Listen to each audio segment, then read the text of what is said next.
kita buka kembali Mushaf Al-Quran. Kemarin pagi sudah kita mulai surat Al-Kahfi 18 dan sekarang 19. Surat Al-Kahfi kita lanjutkan mulai ayat 19.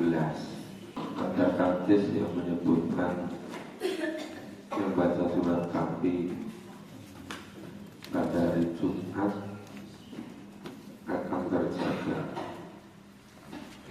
dari Jumat ke Jumat berikutnya. Tapi itu saya memahaminya kalau ngerti isinya. Kalau tapi nggak ngerti isinya, tidak bisa bertambah kuat imannya, tidak bertambah kuat ibadahnya, tidak bertambah kuat ilmu dan amalnya. Kita mulai. A'udzu billahi minasyaitonir rajim. Bismillahirrahmanirrahim. Ya, kita lanjutkan. Jadi sekelompok pemuda Fatan itu berusaha mempertahankan keimanan dari kekuasaan raja yang zalim, raja yang sangat menyombongkan diri, namanya Raja Dictianus. Nah, berusaha mempertahankan keimanan. Nah, kemudian Allah memberikan ilham kepada mereka masuk ke dalam gua. Kemudian gua Allah menidurkan mereka. Telinga mereka disumbat supaya tidak terdengar suara, supaya tidak terbangun. Di gua yang cukup luas, pagi hari sinar matahari bisa masuk, sore hari sinar matahari bisa masuk. Di depan pintu masuk gua ada anjing yang mengunjurkan dua kaki depannya di muka pintu gua, dan dua kaki belakang sudah siap seakan-akan akan menerkam siapapun yang mendekat ke gua itu. Maka jika kamu menyaksikan mereka, tentulah kamu akan berpaling dari mereka dengan melarikan diri, ya karena takut kepada anjing itu. Kemudian wakadzalika ba'atsnahum liyatasaalu bainahum, dan demikianlah kami Allah membangunkan mereka para pemuda tadi, agar mereka saling bertanya di antara mereka sendiri. Saling bertanya ini. Berkatalah salah seorang di antara mereka, sudah berapa lama kamu berada di gua ini? Mereka menjawab, oh, kita berada di gua ini barangkali sehari atau setengah hari. Berkata yang lain lagi, Tuhan kamu lebih mengetahui berapa lamanya kamu berada di gua ini. Maka suruhlah salah seorang di antara kamu pergi ke kota dengan membawa uang perakmu ini, dan hendaklah dia lihat manakah makanan yang lebih baik, maka hendaklah dia membawa makanan itu untukmu, dan hendaklah dia berlaku lemah lembut, dan jangan sekali-kali menceritakan halmu kepada seorang pun. Jadi antara mereka sendiri bertanya, kita tinggal di gua ini berapa lama ya? Ada di antara mereka menjawab, oh, kita berada di barangkali sehari atau setengah hari. Yang lain menjawab, ini Allah yang lebih mengetahui. Coba ada di antara kita pergi ke pasar dengan membawa mata uangnya untuk membeli makanan. Nah, tapi harus hati-hati, gak usah menceritakan kepada siapapun karena mereka masih takut nanti kalau ketahuan bisa terancam jiwa mereka. Kemudian sesungguhnya jika mereka dapat mengetahui tempatmu, niscaya mereka akan melemparkanmu dengan batu atau memaksamu kembali kepada agama mereka. Nah, mereka khawatir kalau mereka tahu tempat persembunyian, mereka akan melempar batu atau memaksa kembali kepada kekafiran. Nah, jika demikian, niscaya kamu tidak akan beruntung selama-lamanya. Jika demikian itu maksudnya jika kembali kepada kekafiran. Nanti kalau ketahuan punggawa-punggamanya raja, itu kalau dipaksa harus kembali kepada kekafiran atau kemusyrikan, kepada agama nenek moyang mereka, kemudian tidak bisa menolak, kemudian mengikuti agama mereka, nah niscaya akan tidak akan beruntung selama-lamanya. Dan demikian pula Allah mempertemukan manusia dengan mereka agar manusia itu mengetahui bahwa janji Allah itu benar, bahwa kedatangan hari kiamat tidak ada keraguan padanya. Hari kiamat pasti datang. Kalau kiamat sugro datangnya ajal masing-masing. Kiamat kubro dunia seisinya habis semua. Hidup di dunia ini hanya sangat sementara, hanya perantara, sangat sebentar, perantara untuk sampai ke akhirat. Tapi kebanyakan manusia tidak sadar kalau hidup di dunia itu hanya perantara untuk menyiapkan hidup di akhirat. Ada yang lupa diri bahwa hidup di dunia ini sebagai perantara untuk akhirat, melupakan akhiratnya, bahkan tidak meyakini adanya kehidupan di akhirat. Semuanya hanya untuk senang-senang dunia. Jadi alangkah menyesalnya orang yang semacam ini. Yang lebih repot lagi itu saya perhatikan banyak orang-orang Islam yang tidak merasa perlu memahami Al-Quran. Itu hampir merata. Seakan-akan jadi umat Islam tanpa memahami Quran itu sudah merasa cukup. Padahal Quran sebagai pedoman itu. Lo kalau nggak ngerti caranya, bagaimana bisa mengamalkannya? Jadi memang ini apa ya?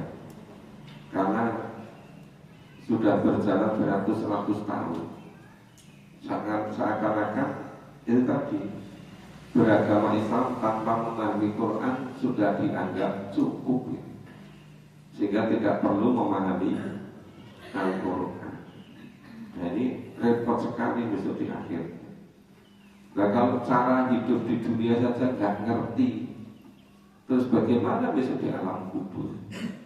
Bagaimana besok pada yaumul ba'ats, yaumul mizan, yaumul hisab? Terus di akhirat selama-lamanya gimana? Cara hidup di dunia aja nggak ngerti, bagaimana bisa selamat di akhiratnya? Nah ini betul-betul situasi kondisi yang sangat memprihatinkan. Kenapa keyakinan pemahaman seperti itu kok merata di mana-mana? Padahal janji Allah itu pasti benar. Jadi kedatangan hari kiamat tidak ada yang perlu dilakukan sama sekali. Pasti datang hari kiamat. Nanti terjadi yaumul ba'ats, hiduplah nanti semua. Semua harus mempertanggungjawabkan hidup di dunia ini. Ketika orang-orang itu berselisih tentang urusan mereka, ya orang-orang itu berkata, dirikanlah sebuah bangunan di atas gua mereka. Tuhan mereka lebih mengetahui tentang mereka. Orang-orang yang berkuasa atas urusan mereka berkata, sesungguhnya kami akan memberikan sebuah rumah peribadatan di atasnya. Lanat takhidanna alaihim masjidah. Ya, niscaya atau sungguh kami akan mendirikan sebuah masjid di atasnya. Nah, tapi ya tempat sujud, tempat ibadah, ya itu disebut masjid. Jadi sebetulnya masjid itu tidak hanya khusus umatnya Nabi Muhammad, karena ini jauh sebelum masa Nabi Muhammad sudah disebut masjid, ya kan? Yang namanya Baitullah itu Masjid Al-Quds itu kan sudah jauh ada sebelum Nabi Muhammad. Masjidil Haram juga begitu kan, Masjidil Aqsa juga begitu kan, dan sudah ada jauh sebelum Nabi Muhammad ya. Itu disebut juga masjid. Jadi masjid itu tempat orang bersujud, tempat beribadah. Itu sudah ada jauh sebelum Nabi Muhammad diutus dari Nabi, jadi Rasul. Jadi ini tadi belum diketahui persis ya. Mereka masih saling bertanya-tanya, sebelumnya berapa lama mereka tinggal di gua. Malah sebagian dari mereka masih sangat takut nanti kalau ketahuan orang-orangnya raja, punggawanya raja, masih sangat khawatir, sangat takut. Padahal bisa jadi selama 309 tahun itu sudah berapa generasi, mungkin sudah banyak terjadi perubahan pada raja, pada penguasa.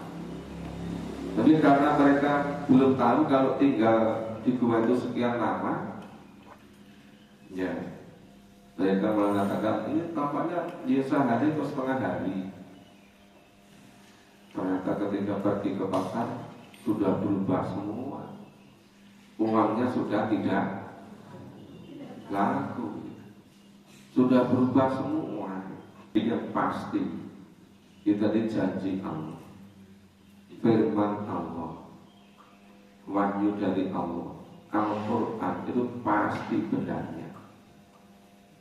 Walaupun orang-orang banyak yang tidak meyakini, banyak yang tidak merasa wajib memahami, banyak orang yang tidak merasa hidupnya harus berpedoman pada Quran, ya, itu urusan masing-masing. Tapi yang di dalam Al-Quran pasti benarnya. Kita baca berikutnya. A'udzu billahi minasyaitonir rajim. Ya, kita mulai lanjutan ayat yang 22. Saya kuluna fala taturabiruhum kalbuhum. Nanti ada orang yang akan mengatakan jumlah mereka adalah 3 orang, yang keempat adalah anjing. Itu siapa itu yang katakan ini? Ya, ternyata orang-orang ahli kitab dan lainnya pada zaman berikutnya. Ini yang mengira-ira, menerka. Ya, tadi yang lamanya berapa tinggal di gua belum terjawab. Sekarang ini orang mengatakan ya jumlah mereka adalah 3 orang, yang keempat adalah anjingnya. Yang lain lagi mengatakan jumlah mereka adalah 5 orang, yang keenam adalah anjingnya. Sebagai ini apa? Sebagai terkaan terhadap barang yang gaib. Jadi hanya mengira-ira, hanya menerka. Kenapa? Karena ini sudah berlalu zamannya jauh sebelum zaman orang-orang yang mengatakan ini. Dan yang lain lagi mengatakan, oh jumlah mereka 7 orang, yang ke-8 adalah anjingnya. Padahal sebetulnya seharusnya kalau kita baca memahami kisah seperti ini, yang ditekankan bukan apa itu jumlahnya, tetapi sebetulnya itu esensi dari kisah itu ya, esensi dari kisah itu. Tapi seringkali orang-orang itu kan hanya mengandalkan bukti empiris, hanya mengandalkan akal mereka, indera mereka, tidak begitu mengakui ya hal-hal yang gaib, yang tidak terjangkau oleh indera dan akal mereka. Makanya mereka memisahkan agama, wahyu Al-Quran dari kehidupan, karena mereka anggap ini enggak nalar. Secara empiris, secara indrawi, secara akal sulit dibuktikan. Ya masalah gaib memang yang tahu hanya Allah. Bagaimana mereka mau meneliti misalnya kehidupan di alam kubur? Seandainya pun mereka membuat alat untuk merekam apa yang terjadi di alam kubur, kemudian bisa didengarkan, dipantau orang hidup di dunia ini, nanti ketika di alam kubur seperti apa pertanyaan malaikat, seperti apa kehidupannya, itu di luar kemampuan manusia.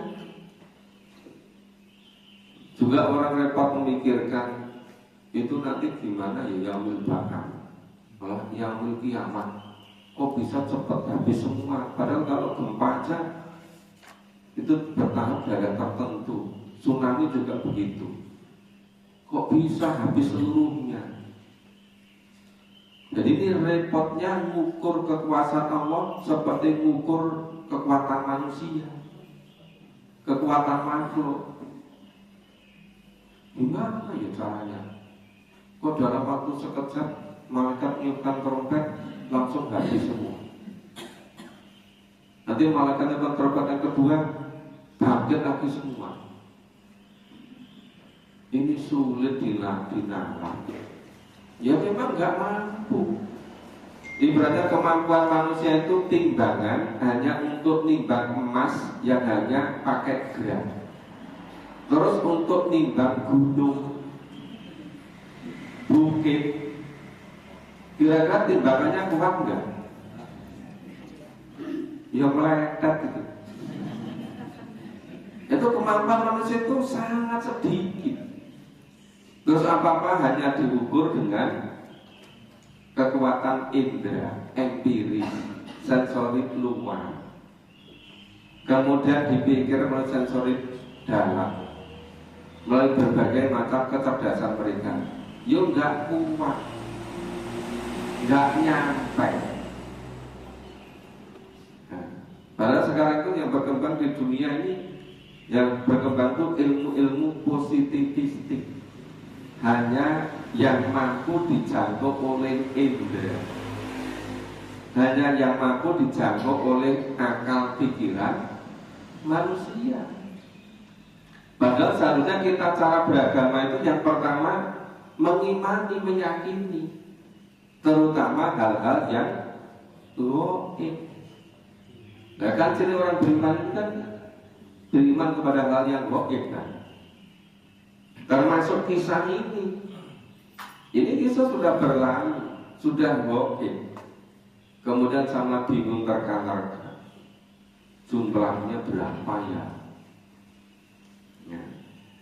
Ada yang mengatakan, oh jumlah orangnya itu 3, keempat sama anjingnya. Ada yang mengatakan, oh jumlahnya 5 orang, yang ke-6 anjingnya. Kadang yang akan itu jumlah orangnya itu 7, yang ke-8 anjingnya. Ya, katakanlah Tuhanku lebih mengetahui jumlah mereka. Tidak ada orang yang mengetahui bilangan mereka kecuali sedikit. Karena itu janganlah kamu bertengkar tentang hal itu, kecuali pertengkaran lahir saja. Dan jangan kamu menanyakan tentang mereka, tentang bagaimana pemuda-pemuda tadi. Ya pada seorang pun di antara mereka. Ini orang yang ahli antropologi, disiplinmu yang menekuni asal usul kejadian manusia, peristiwa-peristiwa yang beratus-ratus ribu tahun yang lalu, berusaha dicari bukti empirisnya. Ya sebagian besar sudah nggak bisa ketemu. Sedangkan kalau nggak bisa ketemu, mereka tidak mempercayai. Nah, itu hidup mengandalkan kemampuan indera dan rasio, tidak meyakini hal-hal yang logis.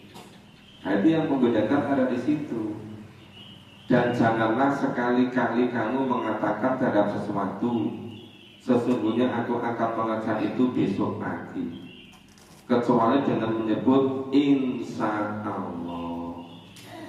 Dan janganlah kepada Tuhanmu, dan ingatlah kepada Tuhanmu jika kamu lupa, dan katakanlah mudah-mudahan Tuhanku akan memberiku petunjuk kepada yang lebih dekat kebenarannya daripada ini. Maka kalau ya akan melakukan sesuatu yang mengatakan insya Allah. Ya insya Allah itu yang mengatakan yang prinsip-prinsip, jangan dikit-dikit insya Allah, dikit-dikit insya Allah, sampai yang biasa bicara bingung. Mau badminton tanya, nanti pasangannya dengan siapa? Insya Allah dengan ini. Nanti insya Allah akan mes, insya Allah akan berarti. Enggak begitu bro, kan? Masa mau saja dipikir dulu. Ya pokoknya sudah sampai bawah, terlalu lama mikir. Nah, jadi maksudnya itu yang mengucapkan insya Allah itu yang akan melakukan hal-hal yang betul-betul itu penting dan kaitannya dengan orang lain. Jadi tanya, besok pagi mau ikut pengajian di Masjid Al-Islami Kulon Progo enggak? Mikirnya, oh ya insya Allah. Ya insya Allah itu ada niat betul ingin berangkat itu loh. Bukan insya Allah gimana ya kalau jawab tidak juga enak sama Pak Kris.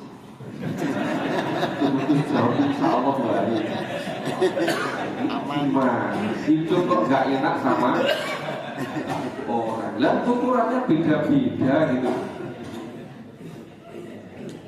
Ya nggak usah pegel-pegel kan biasa.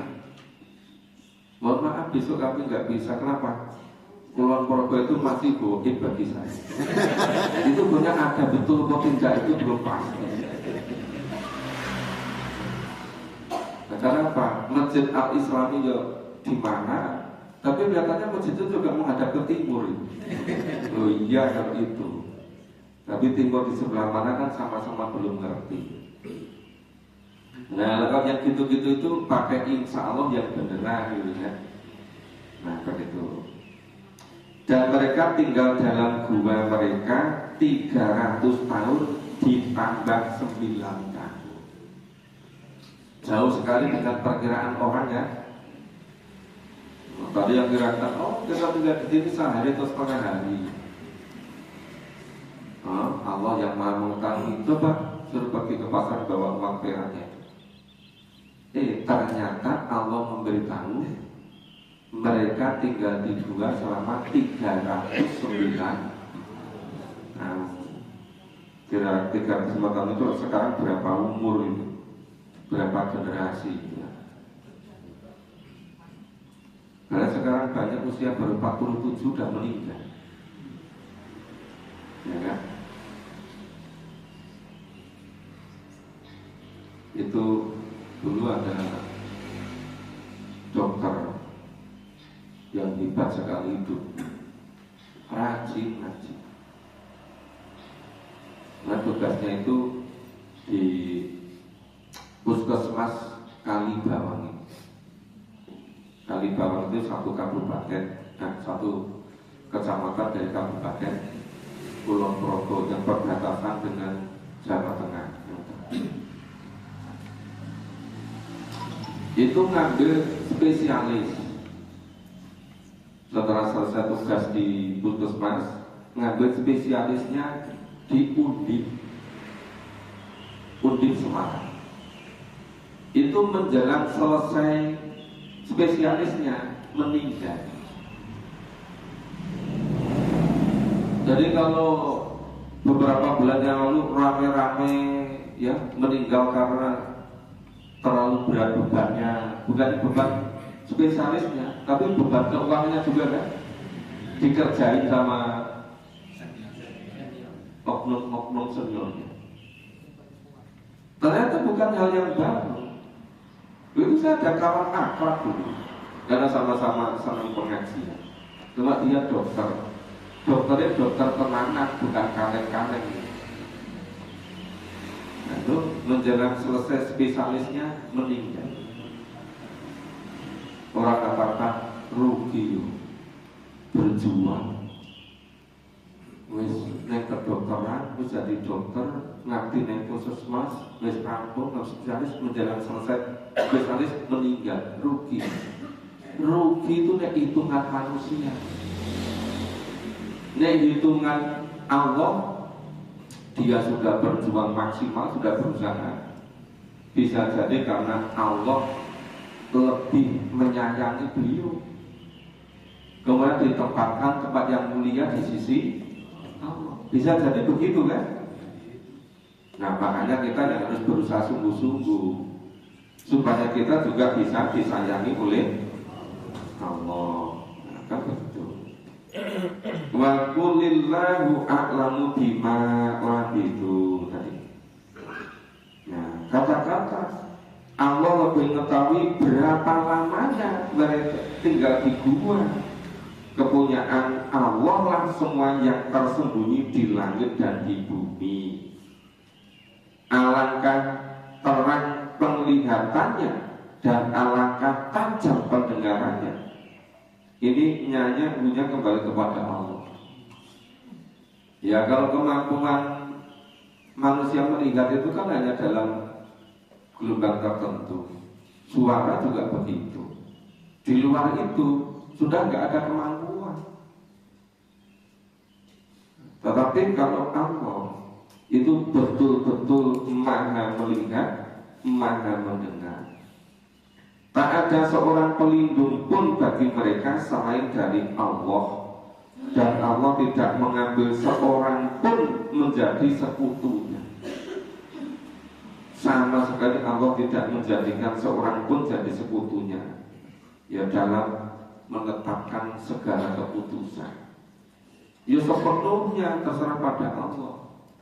Sudah ada yang tanya, itu dulu ketika Allah mau menciptakan makhluk namanya manusia ada, kenapa kok tarik pada malaikat?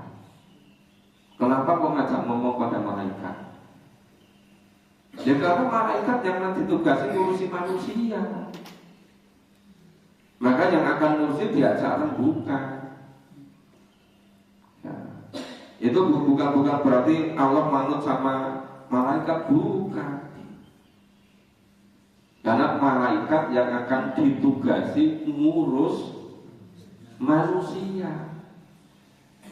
Ke malaikat diciptakan lebih dahulu. Alam semesta semuanya sudah diciptakan, seluruh isinya.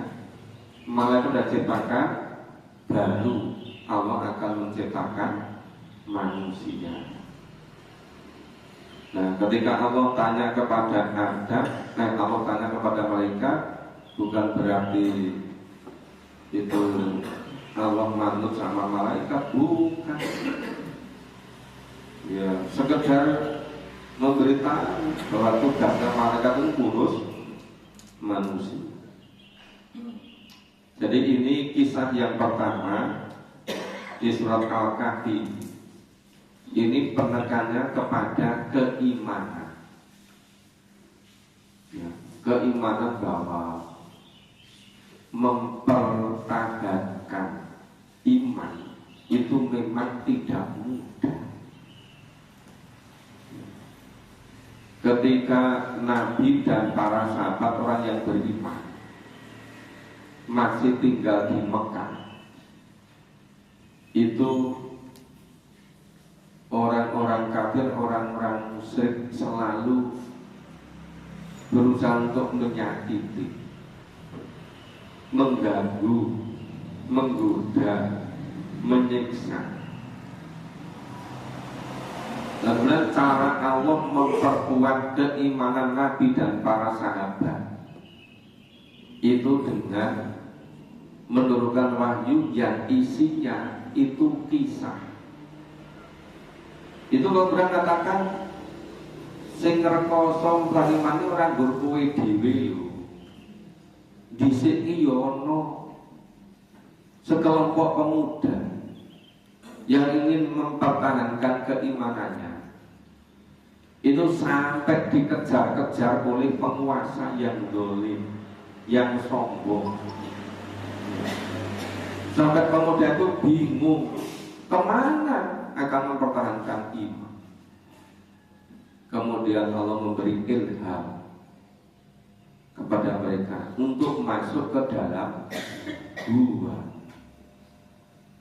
Nah, kemudian di dalam gua Allah menidurkan selama 309 tahun. Nah, di sini ini banyak hal yang betul-betul harus kita pahami untuk memperkuat keimanan kita. Yang pertama tadi, memang tidak mudah mempertahankan keimanan. Kita dituntutkan juga selalu memohon pada Allah, ya muqallibal qulub tsabbit qalbi ala dinik. Ya Allah, Zat yang membolak-balikkan hati, tetapkanlah hati kami pada agama. Jangan mudah tergoda. Jangan tergoda oleh pekerjaan yang ngiming-ngimingi banyaknya, tingginya gajinya. Oh, kalau kerja di sana nanti gajinya itu hitungannya pakai emas, dan emasnya itu orang gerak-gerakan kiloan. Super sombong. Ada yang kata bujuk rayu kerja di ini akhirnya apa? Bukan semakin sejahtera, bukan bahagia, malah keimanannya ucul. Ditawari kerja ini. Ada yang imannya lepas gara-gara pernikahan. Ada kan? Ada yang karena pekerjaan, ada yang karena beasiswa, ada yang karena uang, ada yang karena jodoh. Banyak laki-laki yang keseripet rambut panjang, kemudian tetel imannya, ya kan? Sebaliknya banyak juga berbanyak. Oh, nanti kalau mau nikah dengan itu pokoknya beres semua urusan, semuanya tersedia. Saking hebatnya yang belum dipikirkan pun sudah disediakan. Ngiming-ngiming. Ada tuh zaman sekarang godaannya jauh lebih canggih ketika zaman rada diktatorial. Ketika zamannya Askabul-Kabul. Maka sekarang harus lebih hati-hati lah. Nah, kehidupan berikutnya, ya ketika kebanyakan orang tidak meyakini adanya kehidupan di akhirat dengan segala macam penolakannya. Kalau zaman Nabi ketika masih tinggal di Mekah, sampai ada orang yang menemukan tulang orang yang sudah rapuh, sudah rusak, dibawa, ditunjuk-tunjukkan pada Nabi. Apa gini ini nanti bisa hidup kembali? Masa sudah rapuh, sudah rusak begini, wis gapuk gitu. Iso urip meneh, iso gensem, iso mesem guyu. Apa iya? Saking gak percayanya pada Nabi, saking gak percaya kepada isi wahyu. Ini Allah itu gak mampu menidurkan sekelompok pemuda di dalam gua 309 tahun aja mampu. Membangunkan kembali yo mampu. Nek dipikir gak pikiran orang gimana? 309 hari makan minumnya gimana? Biasanya sekarang kalau nggak makan minum berapa minggu itu wis gini, udah habis. Ini 309 tahun, bukan hari. Kok Allah membangunkan hidup lagi gitu. Isonya kasar itu.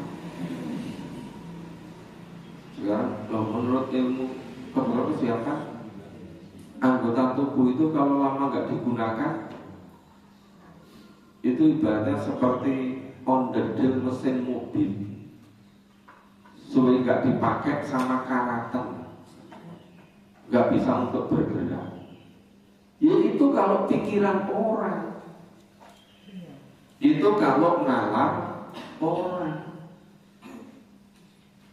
Ini misalnya ada mobil antik didongkroknya 25 tahun, yang olinya sudah kering, apinya sudah nggak bisa lagi, terus banyak yang sudah kotor karatnya, apa bisa hidup lagi? Loh itu kalau pikiran orang, itu kalau nalar orang. Terus saya cerita, oh sudah lama nggak jalan kaki, atau lama nggak mendaki, itu lutut rasanya sudah nggak kuat lagi. Itu kalau lutut kita itu berbeda gitu. Jadi lututnya Ashabul Kahfi itu 309 tahun tertidur, dibangunkan lagi, terus bisa berfungsi. Itu namanya mukjizat dari Allah. Jadi bagi Allah itu sangat mudah. Apa ya sih ora percaya? Nek Gusti itu Maha menciptakan lagi. Adanya yaumil ba'ats. Apa ora percaya? Hidup yang sebenarnya itu hidup di alam akhirat. Hidup di dunia itu hanya hidup perantara. Namanya perantara ya sangat sebentar. Yang lama ya yang di tempatnya itu nanti. Mulai orang Jawa mengatakan murid yang donya ini gur mampir ngombe. Ini aja ngombe ini nanti pokean. Itu maksudnya nggak bakal saking sebentarnya. Jangan tergoda oleh lapar dunia. Karena yang di sisi Allah itu jauh lebih menyenangkan, jauh lebih membahagiakan.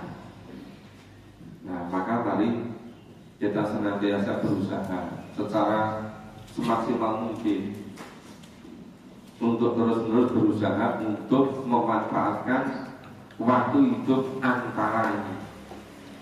Hidup itu antara, hanya antara dari alam rahim ke alam kubur. Itu hanya sangat sebentar. Hidup yang sebenarnya ada hidup di alam akhirat. Nah, supaya saling mengingatkan satu dengan yang lain, saling memperkuat, ya, saling mendukung, supaya menyiapkan kehidupan di akhiratnya bisa maksimal. Ini ayat 20. Nah, berarti ini kisah tentang Ashabul Kahfi. Ya, sudah dikisahkan dari ayat 9 sampai ayat 20. Nah, ini masalah keimanan. Berikutnya nanti kisah tentang nuntut ilmu, belajar. Berikutnya lagi kisah tentang amal. Maka pendidikan menurut Allah itu iman, ilmu, dan amal. Untuk mengikuti bagaimana cara Allah mendidik, mulai dari iman, ilmu. Demikian Bapak Ibu. Ini hari Sabtu, jadwalnya agak jauh.